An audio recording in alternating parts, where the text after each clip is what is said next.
We have got a really exciting guest on, and you may know her from TikTok. She has got over 2.2 million followers. Is that right?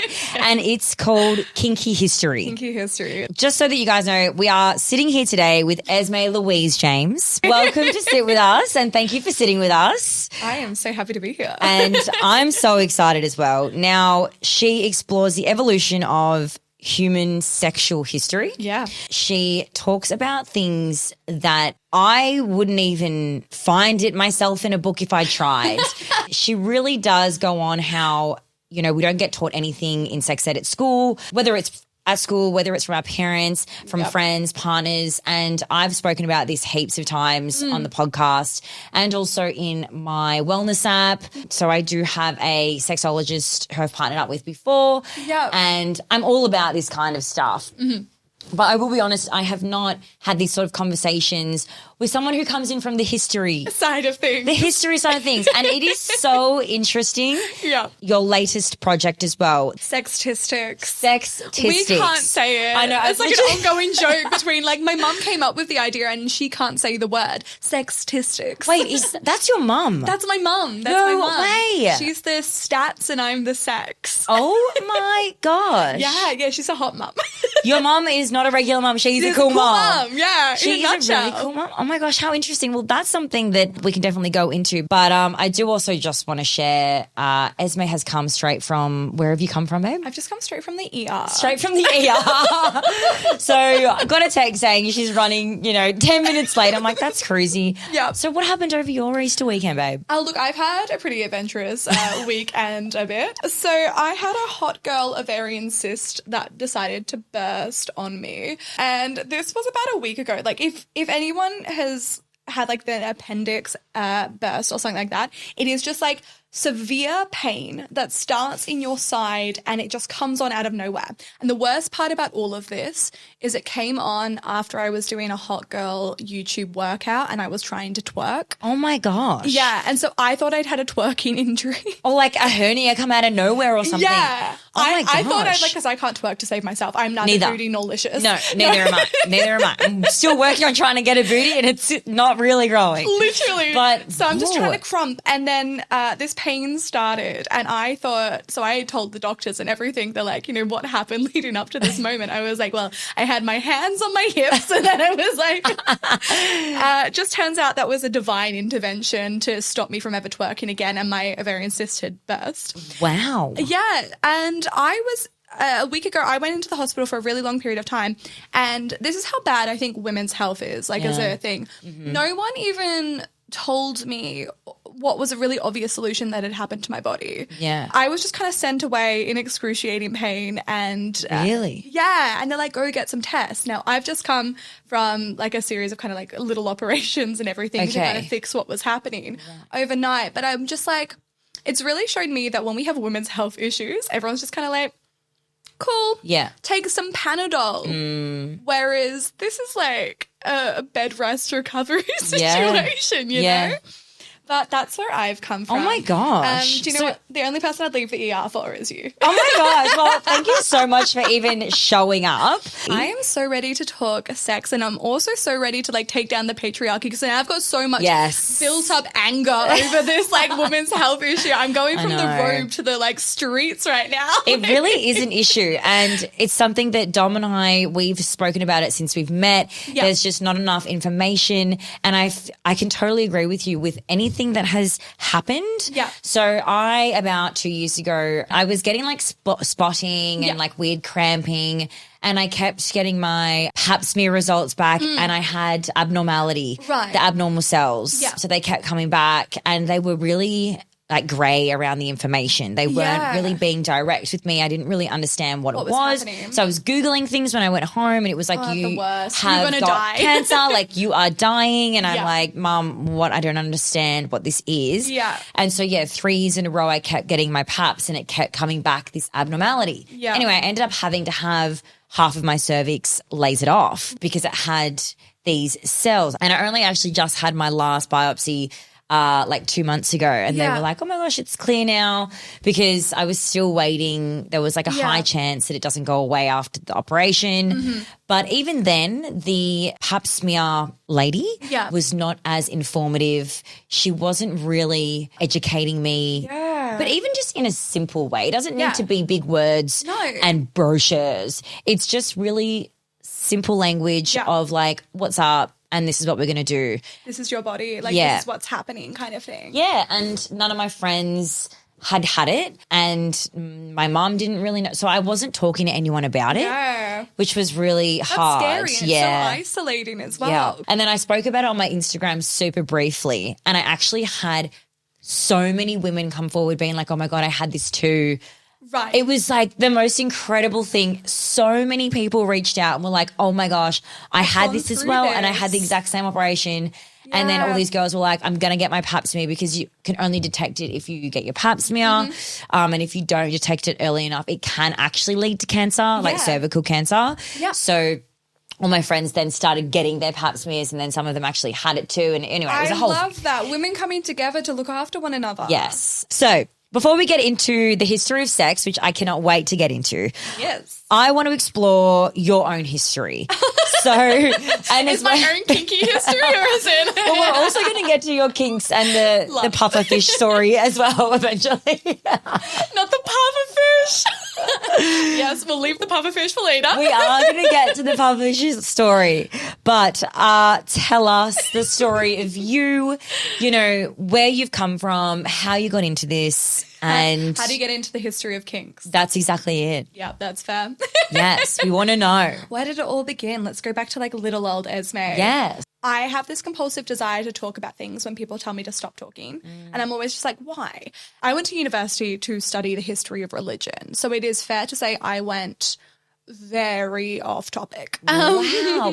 But I can kind of understand. Yeah. Do you know what I mean? Like, sex and religion. Exactly. Yeah, there's a lot of correlation. And it is so interesting. Yes. It is so, and I'm not religious, I will say that. I'm not religious. Yeah. But I have got a handful of close friends who are religious. And even when we exchange stories, different beliefs, honestly, it is the most interesting. Yeah. And I'm always so intrigued and asking my friends questions because I just want to know. Yes, absolutely. Yeah. And I think that's exactly it, because when I was interested in studying the history of religion, it was about, I wanted to understand this experience that continuously pulled people together all throughout history until now, like this sense of a shared experience and between different religions and all of this. But then that's actually where sex came into the picture, because what's a more common human experience than sex? Yeah. Like, that is one act that is the reason we have a history, Yeah. is because we have sex. And every time you kind of look back, there's it's always in the margins. It's like that thing that's there but doesn't get spoken about. And so I became really fascinated. Like, there is abundance of literature on the history of religion and the role it's played in civilization. There's not that much about the role that kinks, whips, and dildos have played, but they've been there as well. For the same amount of time. Yeah. If longer. We Yeah. had dildos before we had organized religion. What? That is just mind-blowing. Right? It's I think that's still one of my favorite facts, and I come back to it all the time because it really puts everything in perspective. Yeah. Like, it doesn't really matter about what other kind of crazy sex facts you can come up with.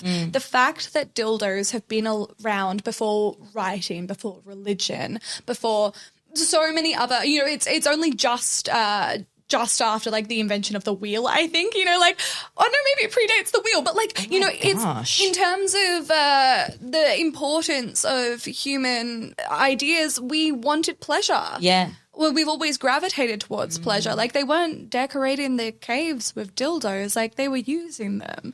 And I think that's really interesting. Like, sex always plays a role. And contrary to popular belief, it's not just for procreation. Yes, 100%. And so at what point in, I guess, your career, so you started doing more on the religion side of things. Yeah. And then so how did that change? Like, what happened in class, or who did you meet that was like, ooh, this is interesting? I was writing like an honors thesis all about, you know, this kind of sublime religious experience, and it was very, very academic. Yeah. And at one stage, my supervisor, who, you know, is like kind of the stuffy, teed, skinny, scrawny guy, but at one stage he kind of had to politely sit across the room from me as I'm like, you know, having an academic breakdown. Like, I can't get my thesis right. And he's like, Esme, are we going to talk about the fact that every time you're talking about a sublime experience in history, it's always to do with queer sex? And I was like, wait, what? Ooh. I was like, what do you mean? He's like, everything you're interested in always comes back to the erotic. Did you know that? And I'm sitting there going like, no, it doesn't, Tom. Like, what are you talking about? And he's like, I think you should change your research area to what you really want to say, which is the value of sex as like an experience. And I was like, maybe you're right. Maybe this is it. Oh my gosh. He was the first person who just kind of ever sat around and was like, I think you want to talk about sex. And I was like, yeah, I reckon I do. Wow. How old were you then? I would have been 20, 21 when that happened. Right. It was like really early on. I started uni quite young. Yeah. But it was really early on in my experience. And in the world of academia, you don't like casually touch sex. Yeah. Like, this can be a very elitist, hoity-toity kind of world. And so to become the sex girl, you're kind of branded very quickly. And it was very early on in my experience, like my professional career, that I had to be like, all right, you've either got to do this with full confidence, like go charging into the room with your dildos, or you don't do it. Yeah. And I was like, I want to do it. Like, I want to talk about the fact that these are silent bits of history. I want to understand that personally. Yeah. And then it turns out, you know, a lot of people do as well. And that's cool. We all want to talk about this. Yeah. It's honestly, so like, I'll just continue to say, like, it is so interesting because for me growing up, and I have spoken about this a lot before, how primary school we were not educated. Sex ed was a talking giraffe out of a truck, and all the giraffe Shout out Harold.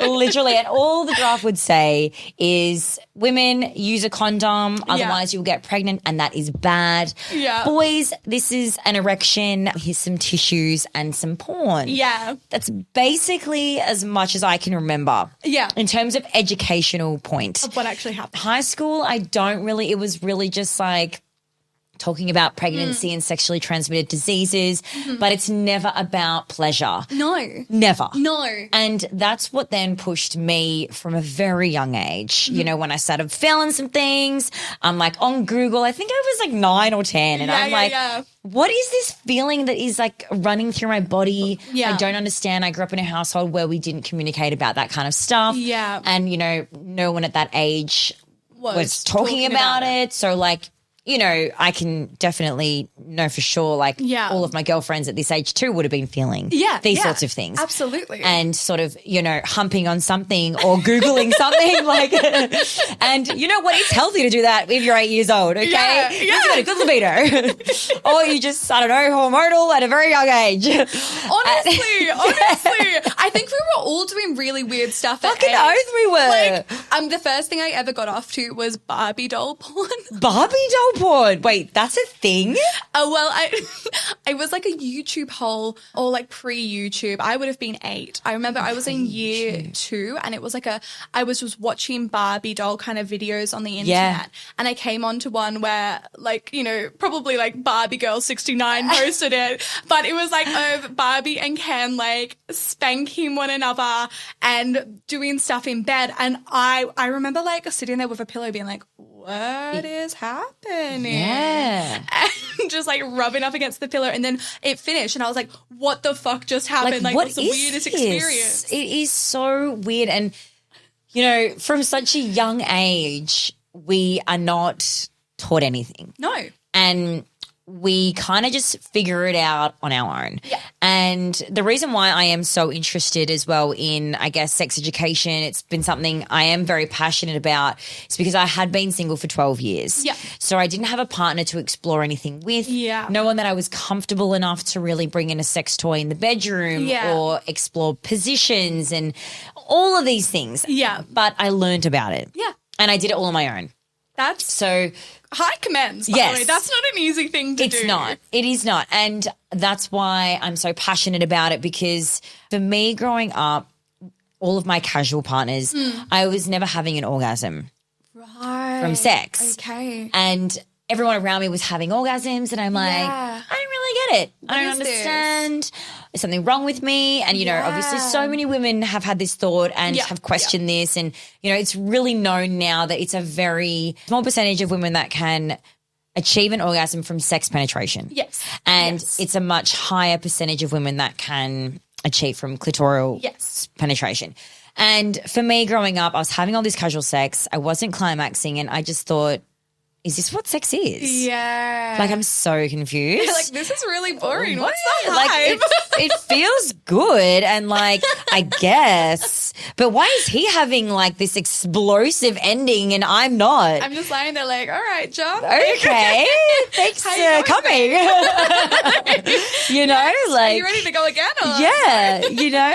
And then again, it led me to Googling and it led me to reading about it and like reading Dolly, the ripped pit. Oh like, my God, the best part of Dolly. Oh, saucy. like, saucy information about G-spots. And I'm like, okay, I don't know what that is. And then it led me to buying a vibrator. And I think I was like 19 or. Oh, you were quite young. I was young. Yeah, that's good. I was young. And my last relationship was then. So that's when I invested in sex toys because I was like, I need to understand my anatomy. And, you know, like if the last two boyfriends didn't, then I don't know how well this is going to go for me moving forward. Yeah. So I invested in sex toys. I invested in sex books. Yeah. I used to read Sextasy by Tracy something. Oh my God, I love. We've both fully become see obsessed it. with sex. Yeah, at a I young was age. very Nice. obsessed, like from a very young age. Good. None of my friends knew. Yeah. It was just me and my books and my sex toys. Wow. And hid them from my parents, like didn't want anyone to know because it was like I was ashamed. Yeah. I was embarrassed. I would go bright red if anyone even asked. And I would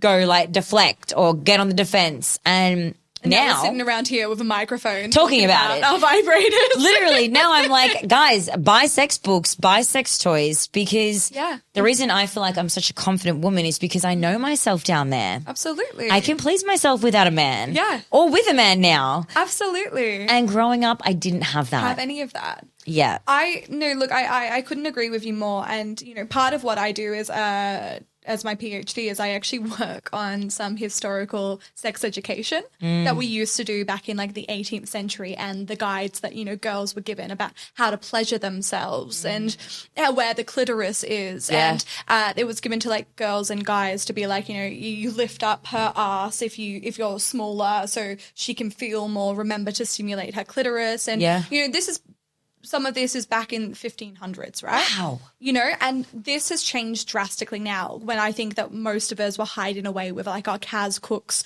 book for girls and being like, what is, you know, a penis? What is a dildo? Like, you know, and that's changed drastically now. Weirdly enough, in this age of like hyper saturation of information, sex, I think for our generation and the previous generation was just something that just wasn't on the table. I know it's something that my mum didn't talk about. It's something that I didn't talk about. But you don't have to go back that far, probably like 100, 150 years ago to a time where that was very, very different. Yeah. This is a new cultural thing. And I think we're coming to like the start of the cycle now where everyone thinks we're talking about sex all the time. But no, like this is how much you're meant to talk about sex. It's healthy. It's good for you. It's good. Like, it's exciting. It releases endorphins when I talk about it. And I have a partner now, and this is the first time in my life that I have been with someone who I can communicate about sex. Right. And about the things that I want in the bedroom and my needs and my desires and, like, my fantasies. And it is just the coolest and funnest thing to talk about. Absolutely. And I feel like I'm a kid because I have all this information and knowledge, and I have all these things that I've been doing on my own that I can finally put into play. Yeah. And it's scary. Don't get me wrong, guys. Like, Terrifying. it's terrifying to bring up something that you want to try, you want to do. Yeah. You're scared of being judged. You're scared of things being messy. But sex is meant to be messy. It's meant to be messy. It's meant to be messy. It's meant to be fun and adventurous. Yeah. And totally judge free. No.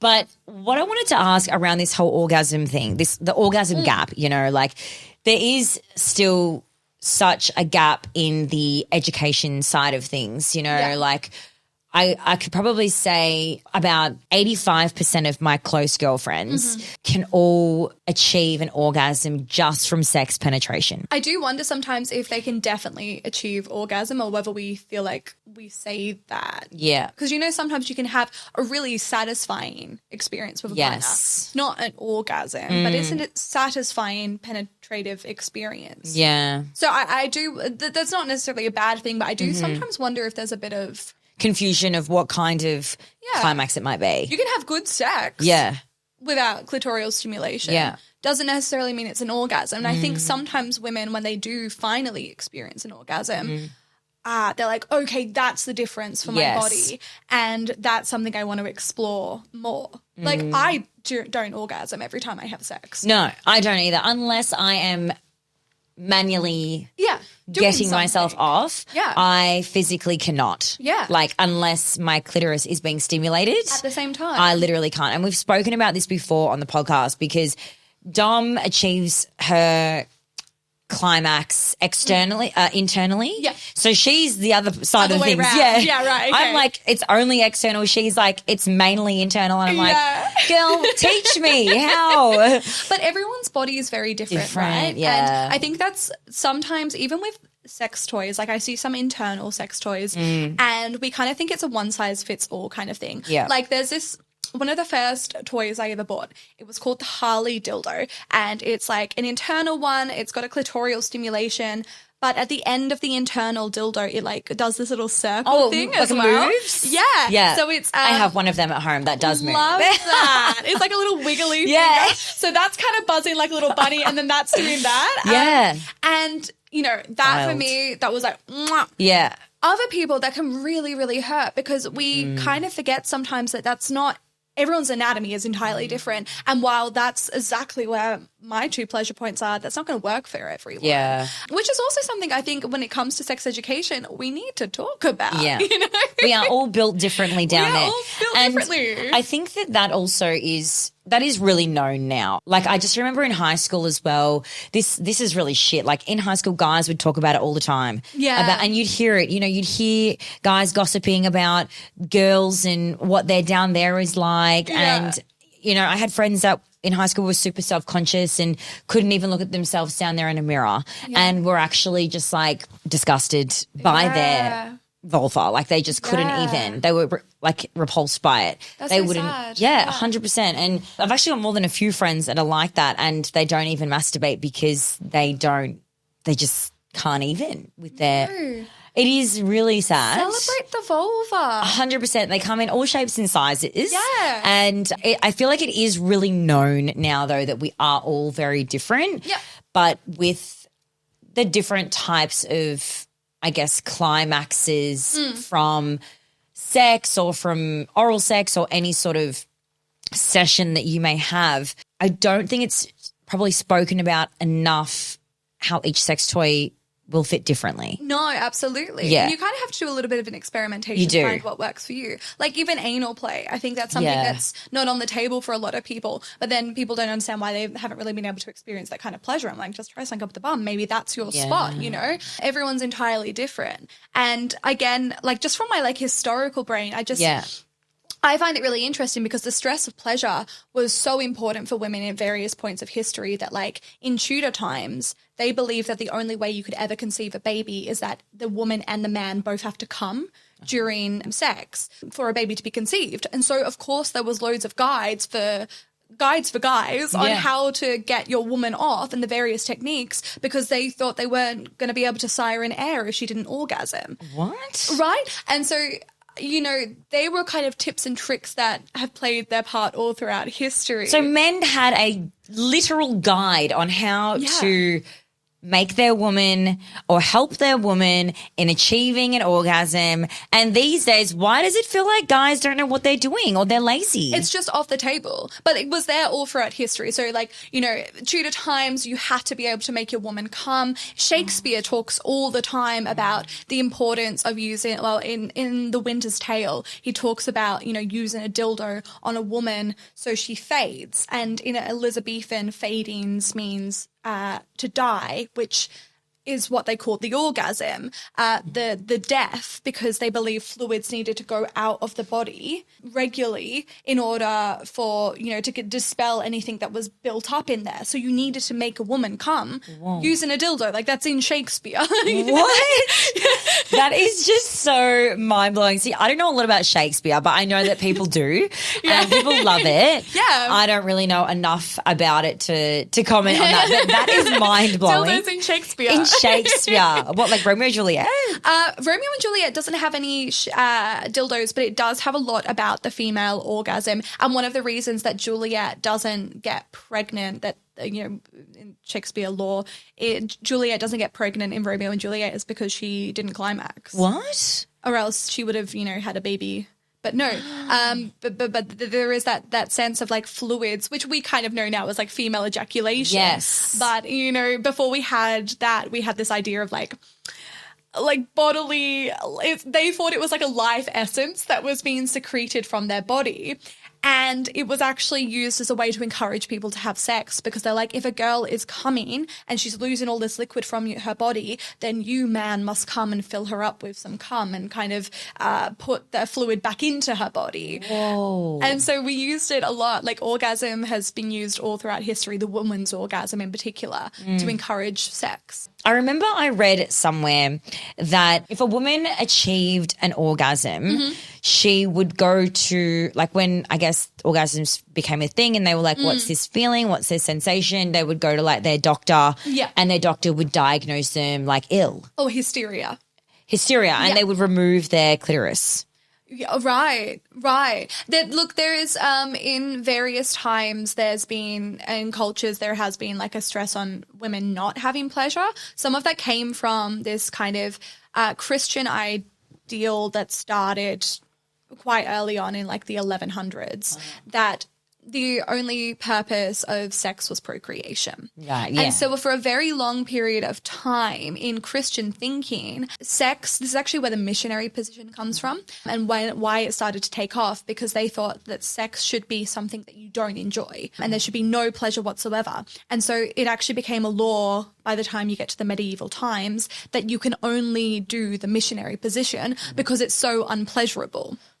What? Yeah, so that's where missionary literally comes from, the position that the missionaries taught. Wow. That's where that comes. Before that, doggy was your basic bitch kind of position. Basic bitch. But why is missionary not pleasurable? I think it's very.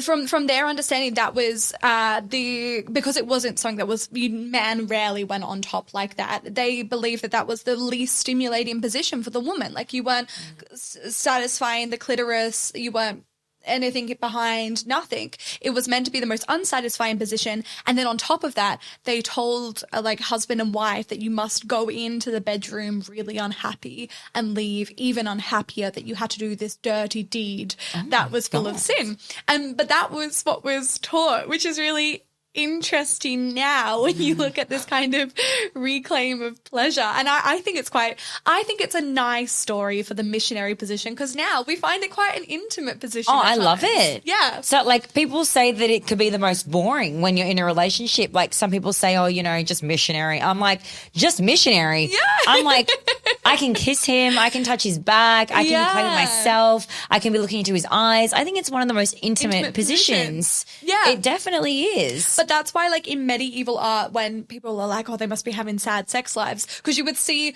the woman would literally just have to kind of stay there, no touching, no nothing, and they didn't even look at one another, and the man's kind of going for it. Right. But that's not, the whole and that's not everyone. Yeah. The fact that there had to be laws in place. That's insane. Meant people were doing everything else under the sun. And they even had to bring out like confessional guides on how much penance people would have to do if they deviated and drank cum or they engaged in, backdoor things, but they actually had to put this out in confession because people were obviously not just to be missionary. People wanted to enjoy it. You could even go to confession and be like, hey, Father, I've sinned because I enjoyed rooting my husband last night. Whoa.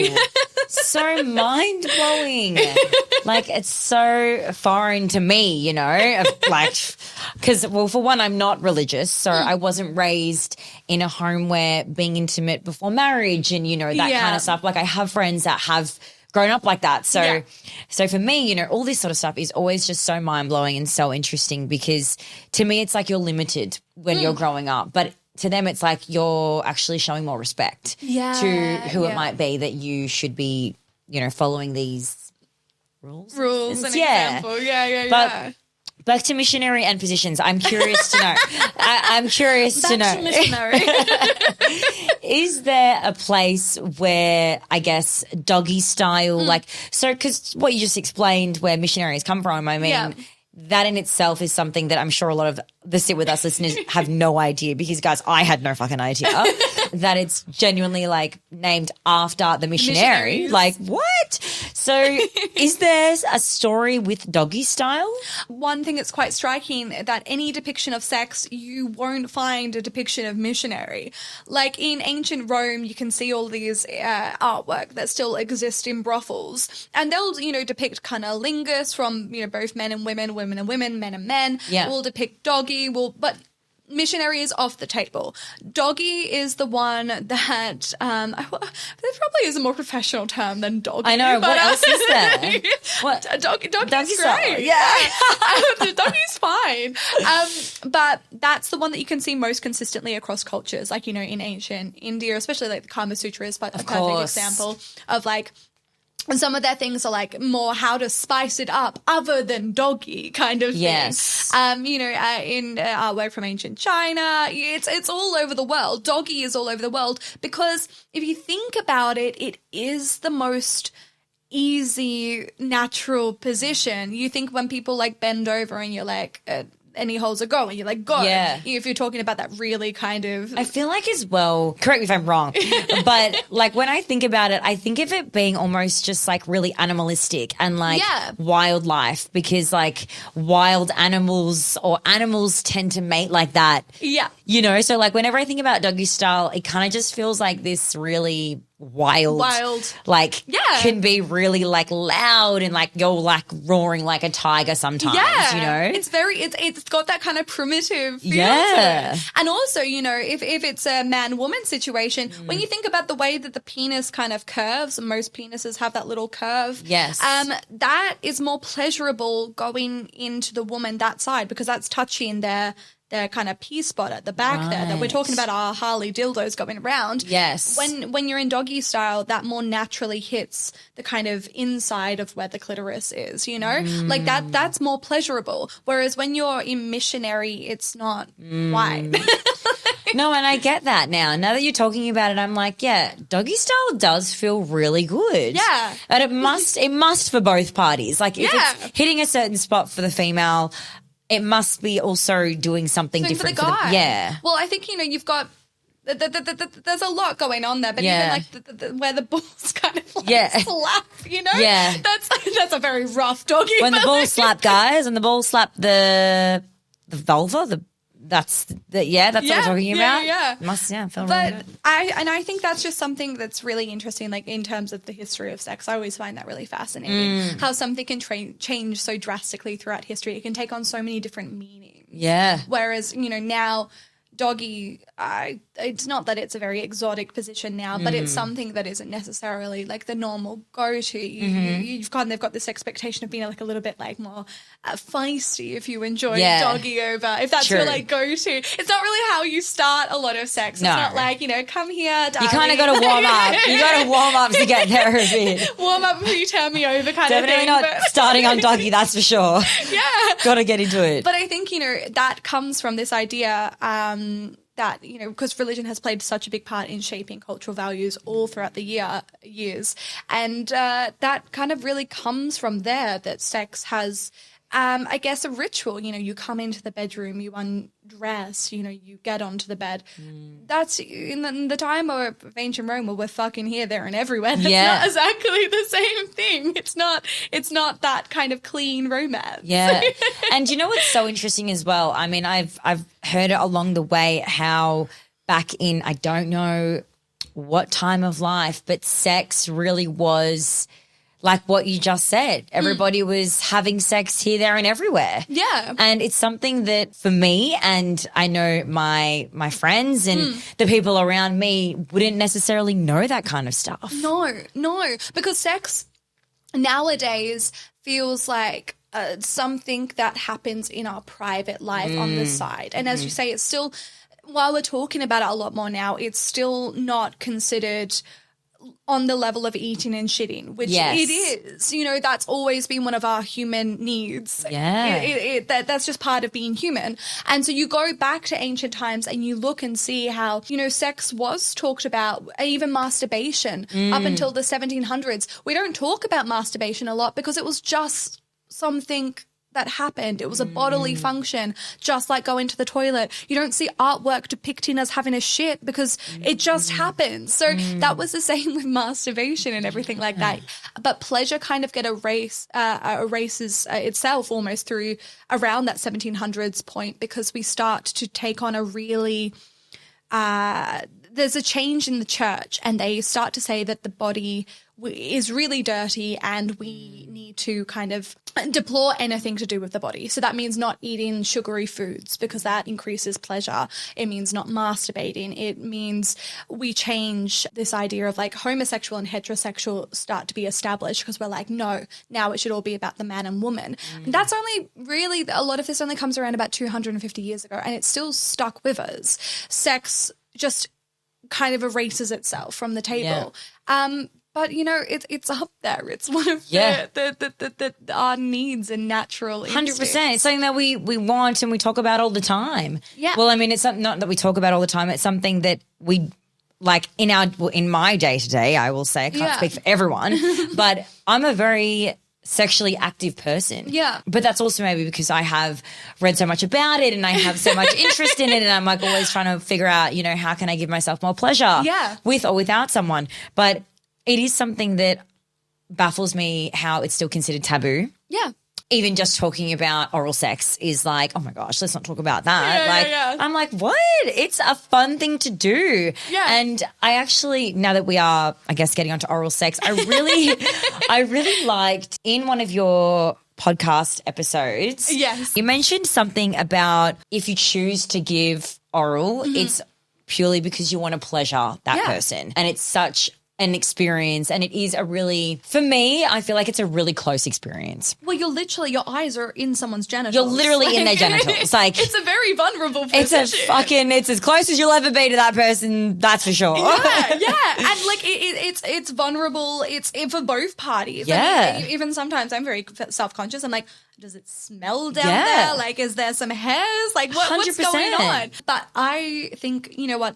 I'm very pro oral. I think that's as close as you can get to someone. It's got no other purpose than just feeling good and sharing pleasure, hopefully. And so, and I think it's always played that role historically. That's why, they tried to ban oral in the medieval times, because they're like, stop doing it, stop fucking, make babies. It's actually so wild to even hear that, like, you could try and ban giving someone head or oral sex. Like, it's just like, how could you even try to control something like that back then? Well, they even, for a while, it's not, front door oral, it's back door oral, but things like rimming for a while could get you charged for witchcraft.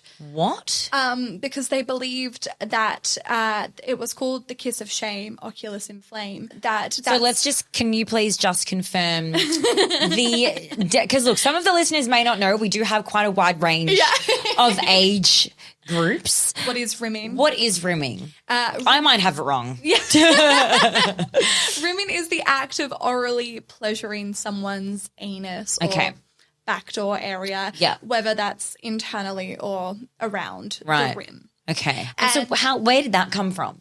Well, again, we've kind of rimmed all throughout history. Rimming goes back a really long way. Guys, they've been rimming for years. Yeah. I've never even done rimming. And people have been doing rimming since a very long time ago. Very long time.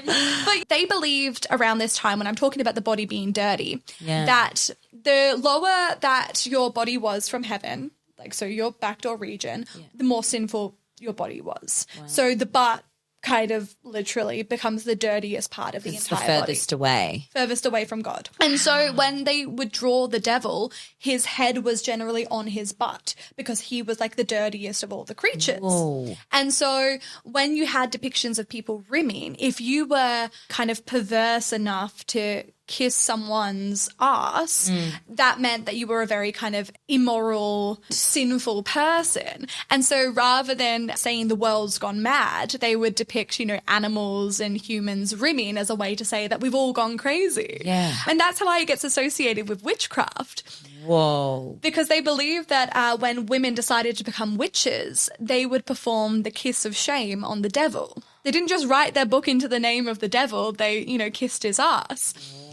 And every time you saw the devil as a witch, you would gather together and like kiss his ass. And there's loads of depictions of this. Like people were accused literally of heresy because they were like, Margaret kissed someone's ass, she must be a witch kind of thing. Oh my God. But again, that the rimming was so prominent that it takes on a cultural significance. Yeah. It doesn't come out of nowhere. We don't wake up one day and be like, everyone's an ass kisser and a witch now. Yeah. It's something that's been there and we've changed what it means. And, that's so interesting because for us growing up, we hear about all these different sex positions, even like Kama Sutra. And I was watching the Goop Lab, their pleasure episode around just like energy, right? And like having an orgasm, not even from fucking anything being touched.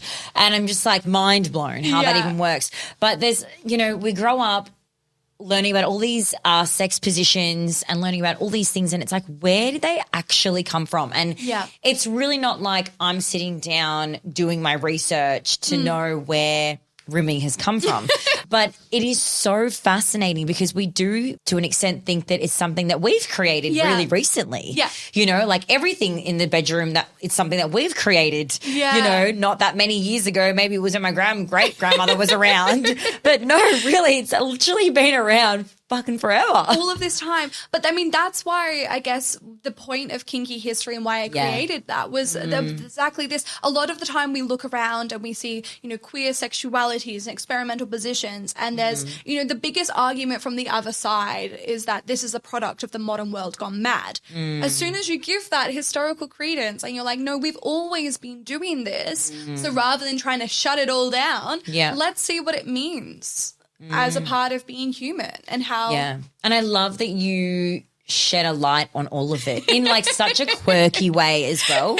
Like talking about kink and how important it is. Yeah. And it really fucking is. That's definitely not something that I fully understand yet. Yeah. It's definitely not something that I think my circle talk about. No, kinks and like fetishes and everything. Yeah. I don't think that that's I mean, by all means, I'd love to start that kind of conversation with my friends. But I think as well, because everyone is like married and in long-term relationships, I feel like I'm probably the only one that's really open to sharing my exploring.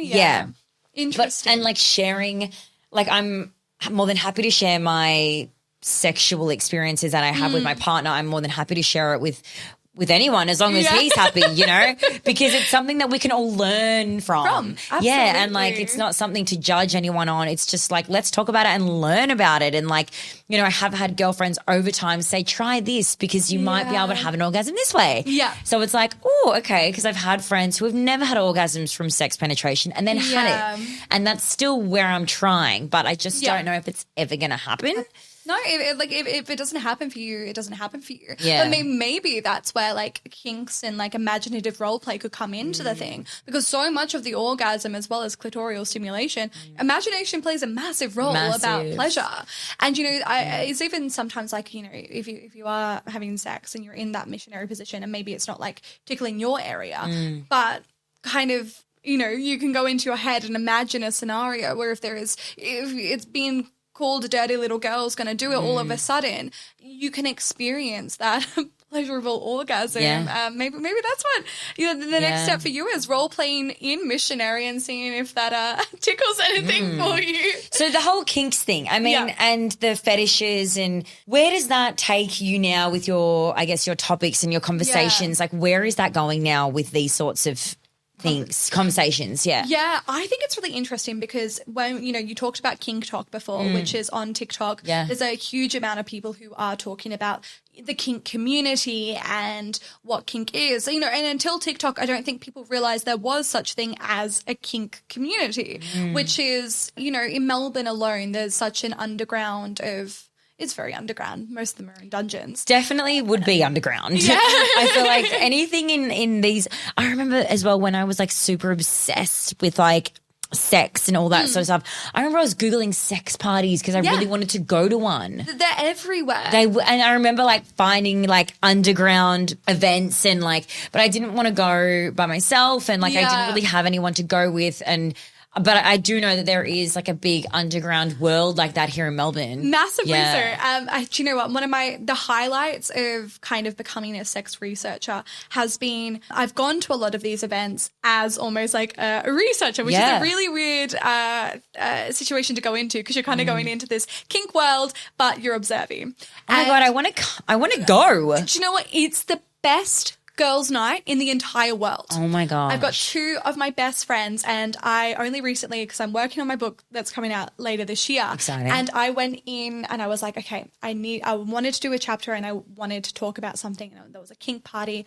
And I called them up and I was like, girls, could you come with me? Just because you don't want to go alone to these things. You don't. And I always bring someone with me. Yeah. We had the best girls' night ever because when you come into these communities, it's not like when you go out to a bar or no one can hit on you without your permission. And so we are there in our little latex costumes because you have to, go dress in theme. Yeah. Looking absolutely hot as fuck. Like I wouldn't normally leave my bedroom looking like that. But we are looking 10 out of 10. And we are drinking gin and tonics, dancing our asses off, and no one is going to bother us. Because guess what? They're not interested because they're fucking Tom, Dick, and Sally right now. Wait, what? And because no one can touch you, no one can talk to you without your permission. There's lots of rules in this community. It's kind of like the submissive and that whole kind of – is it that kind of vibe? It is. Like there's people from different sex communities. You have people who just go in there and they are just interested in like just sex. People come in with their partners and they're like, she's my dom, I'm her sub. That's right. Other people come in, won't even have met the person yet. They'll have met, there's an app called FET, which is like fetish meetups kind of thing. And, they'll have almost like a Bumble or Hinge date. They'll be like, I'm meeting up with my slave tonight and she's going to be my slave for the night. And people will come in like kind of fairy costumes. It's a very much anything goes. And honestly, I've gone to a fair few of them now, and I honestly have the best time because I'm like sitting there at a table with my gin and tonics, and I'll just be watching what's going on, and occasionally I'll be like, oh, because you get really desensitized really quickly to everything. And I'm like, oh, nothing's happening, and then one of my girlfriends will run up and be like, right, who wants to fuck me, just to kind of get things going again. Oh my God! And it's a really fun community, and part of what I'm really passionate about is that I think we need to take the rules of the kink community, which is all about consent, communication, and trust, and take them into whatever relationship you're in. The fact that in kink play there's a stress on constantly checking in about your boundaries, about your desires, about seeing if you want to push those boundaries, how are you feeling? They're kind of rules that you hear even before you come into one of these parties. You have to you get a debrief, no matter if you've been there once, twice, 100 times. They will do a debrief with you about, here's the rules of the community. Do you have any questions? It's very strict. Yeah. Very strict. And it's strict and at the same time so freeing. Yeah. So I really think that... Because I think it could also... Like if you're considering going to one of these, which I have before, very long time ago, still would be very much down to go. We'll go. I would love to go. I'll take you. I think that it would just be like the most interesting experience. Yeah. But I also think that from an outside perspective, if you don't know a lot about how these parties go, you would feel like, oh my gosh, am I going to be safe? Yeah. The safest environment you could possibly ever go into. Okay, because I feel like that's what I mean by it sounds like they're strict. Yeah. And I think going into a party like this, you kind of would want it to feel strict but free in a way. Yeah. Yeah. Yeah. Knowing that you're going to be fine and nothing could happen. No. And what's the age bracket like at these parties? It depends on which one you go to because there's a fair few, especially in Melbourne, all around. But some of them can be such like a mix of everyone, and I love that. You know, there's one that happens like once a month in Melbourne, and it's kind of like where everyone will go for that once a month on the Friday, just on King Street, and that's very much like everyone is there from the kink community, and it's such a fun celebration. Like I find that the values that this community kind of has is so interesting and intriguing, and I think that's one of the first things I ever became fascinated about, like in the history of sex. Really? Like, yeah, it was actually around this time that I was saying that, you know, I had this conversation with the university. Yeah. I was asked by someone else, I was doing a lot of freelance writing, if I would, you know, cover a topic about, you know, kink clubs in Melbourne. And it was the first time I'd ever went to a kink club. And I went with my best friend. And I kind of said to her, I was like, you know, we've got to go in. So we found a collar and everything. And I was like, you know, I don't want to be disturbed. Like, what do we do? And so she's like, no, just collar me, like, and put me on a lead and it'll be fine. Oh my gosh. And we did. And we went in like, holy shit, like, what are we doing? Like, I'm just holding this collar and lead. Oh my gosh. But it was the most interesting experience because I'm like, is anyone going to talk to us? What's going to happen? Yeah. And people would come up and be like, you know, is your slave for sale? I'm like, no, she's with me. And then we didn't get spoken to other than that. And we had a really great time. And it was the first time that I saw how vibrant and alive this community is. And, you know, that would have been about 20, 21 years old. And again, you just wouldn't know it exists. No, you wouldn't. You like absolutely not. I mean, no one. I don't know anyone that's been to one. Now I know that you've been to more than one, but I don't know anyone that's ever been to one or ever had an interest in going to one. No, and that's as well why I guess I never went because I was like, no one would want to go. People would think this is weird. But I'm like, I think it's fucking cool. Yeah. I think it's so interesting and like it's something that we don't explore enough, like the whole fetish and kink thing. Like even now that I do have a partner, I would love to have these conversations and with him and be like, do you actually have a fetish? Like, I mean, I don't even know if any of my people have fetishes. Yeah. I mean, no one's ever spoken about it. I think it's one of those conversations that until it starts, no one kind of offers it up. And the thing about kinks is that, because there's a lot of argument about where they come from. Yeah. But for a lot of people, kinks can change over time. Yeah. And generally, your kink can be something that in your everyday life you don't get to explore. So, for instance, CEOs, like men who take on CEOs, they're probably the biggest clientele in like dominatrix world because they like to be dominated because in their everyday life they have so much. They dominate. Yeah. Yeah. And a lot of people find that what they don't get to explore in their everyday worlds, they explore in their kink. Like, I've always been an absolute goody two-shoes. Like, one time in primary school, my name got put on the board, and that was, like, the most anxious moment of my entire life for talking too loud. I needed that rubbed off, and then I went to the teacher with, like, a list of reasons why my name needed to be Oh, my gosh. I was the opposite. Okay. So, absolute goody two-shoes. But then, you know, come to the bedroom, degrade me. Like, tell me I've done something wrong. But, you know, it's the way – sex in a lot of ways, if it's explored well, is a kind of therapy. You get to explore this side of yourself that you don't – and – in the everyday world, and that can be really fulfilling. Yeah. And that's what I think the kink community does really well, that they understand that. It's like it's kind of like an escapism. How do you know if it's like for pleasure? Yeah. Or if someone's into it because it's like a pain release. Yes. Rather escapism for a positive or a negative reason. Well, I mean, that's, I think, one of the most important reasons why we have to have conversations about it, because it gets put into the bedroom. 50 Shades of Grey, right, is a perfect example of that. In the few weeks after any single book came out and any single movie was released, there was a 50% intake into the ER because couples would be couples that were like got hurt having sex. 50%, that's in America, Australia, and the UK. So many couples were presenting with, things getting stuck places, people being hurt because they were trying choking. And I think that's a perfect example of something that's become a cultural movement. Like 50 Shades of Grey introduced a lot of people to the idea that you could have a dom-sub relationship, that you could be kinky, of toys. And people wanted to have that conversation.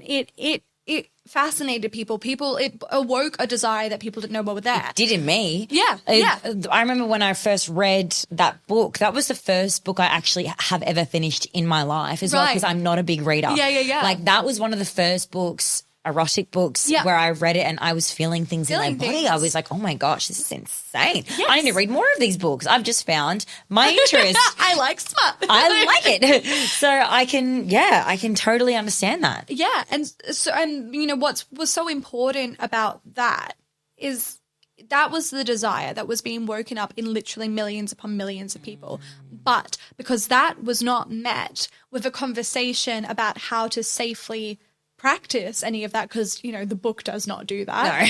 It's actually, there was a big protest from the BDSM kink community about that book because it was so poorly represented, and they said it didn't uphold these values of communication and trust and how to do anything safely. Wow. So you've got the desire, it needs to be met with conversation, and that's the way that you stop things that can be an abusive situation in the bedroom. They could be putting anyone in harm. And that's why I'm also so passionate about the fact that we need to, when we're having conversations about sex, it's more dangerous to leave these things in the dark, contrary to conservative opinion, because people will still experiment and they will do, but people will get hurt. Yeah. And, that's, if 50 Shades of Grey had its time again, I would hope that book would now be written with a lot more understanding of how to safely practice kink. Yeah.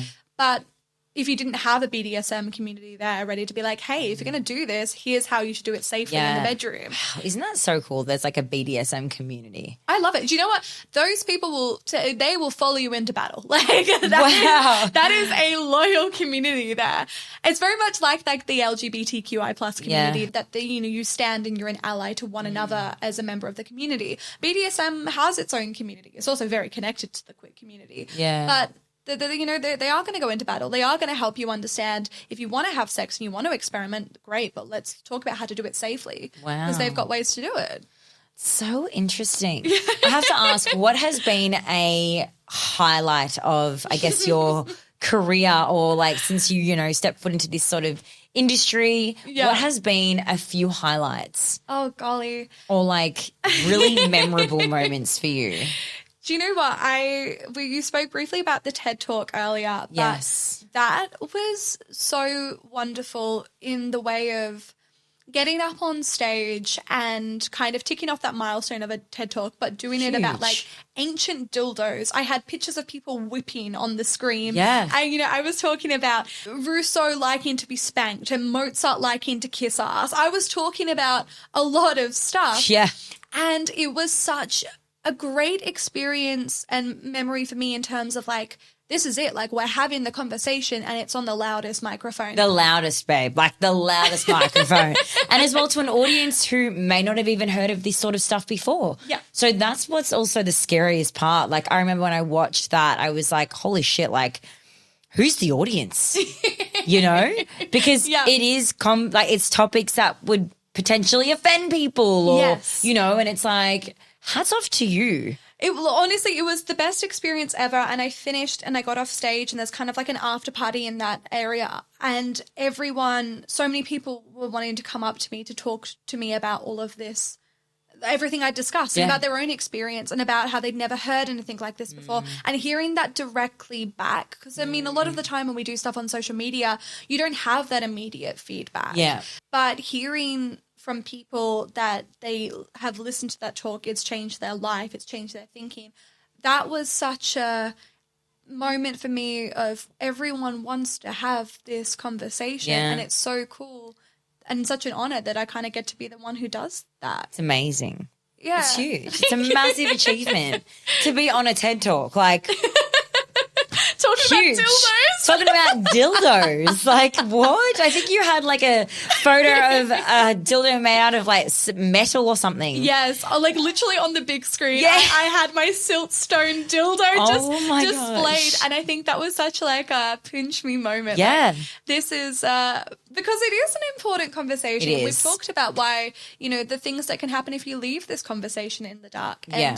I think talking about sex, recognizing it's a part of history and talking about sex in all of its quirks and, for a better term, kinks, is important to having an ethical, harmonious relationship today with anyone, with yourself, with a partner. Yeah, 100%. Wow. It's just so like interesting, and it's something that you could I could literally talk about anything to do with sex for a really long time. Yeah. Because there's so much information out there. We are constantly learning as human beings. Yeah. You think you might have it figured out, but you don't. No. There's always something to learn, whether it is current, like right now, or the history that plays a role in the current, like, which is just so mind-blowing. But it has been a fucking chat today. Like, we have literally chatted everything. We haven't even, I feel like we have not even like scratched the surface though. Like, bring me back now. I've got to bring you back for round 2 because there's so many things that we could actually discuss. Yeah. Like, if I even got your TikTok up right now and we started to go through the topics that you chat about on there, it's just so cool. Yeah. And it's so insightful, guys. So where can everyone find you? Give us your handles.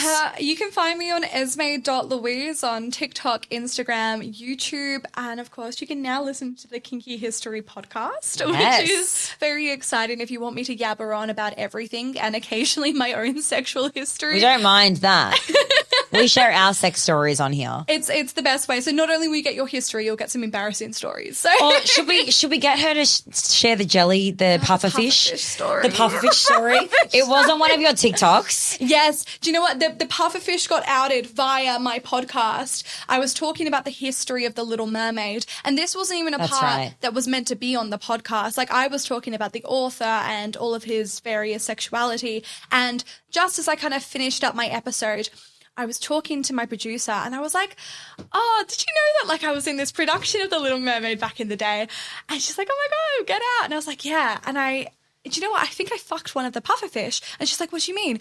And then I hadn't revisited this in my mind, but I was so infatuated with this person that was in the cast. Like, we were having that, like, will they, won't they kind of thing. Like playing tennis with the eyes. Yeah. Throwing it back and forth. And it's like, the theatre community, kinky, oh God, that's a podcast in itself. Oh my gosh, the theatre community are kinky. Theatre kids, we weren't cool, but we were getting laid. Oh my God, that makes so much sense. Guys, I was in theatre. I was the main character. Okay, now that makes sense. What? Yeah, there's a big connection between theatre and sex. That's a historical thing. Oh my God. Yeah. Wild.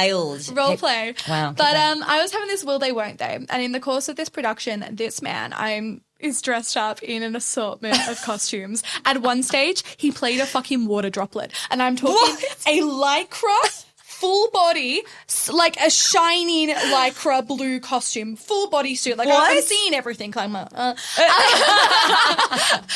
having the hots for someone who's dressed as a fucking pufferfish. That is so confusing. Hilarious. Yeah, and there's one time I was just in the dressing room and it was like, finally, they did. And I'm going at it with this guy that's dressed as a fucking pufferfish. He's in his costume. He's in his costume. I'm dressed as a mermaid. He's dressed as a pufferfish. And it's an inflatable costume. Oh my God. It wasn't inflated at the time, but like maybe if I pulled the right button.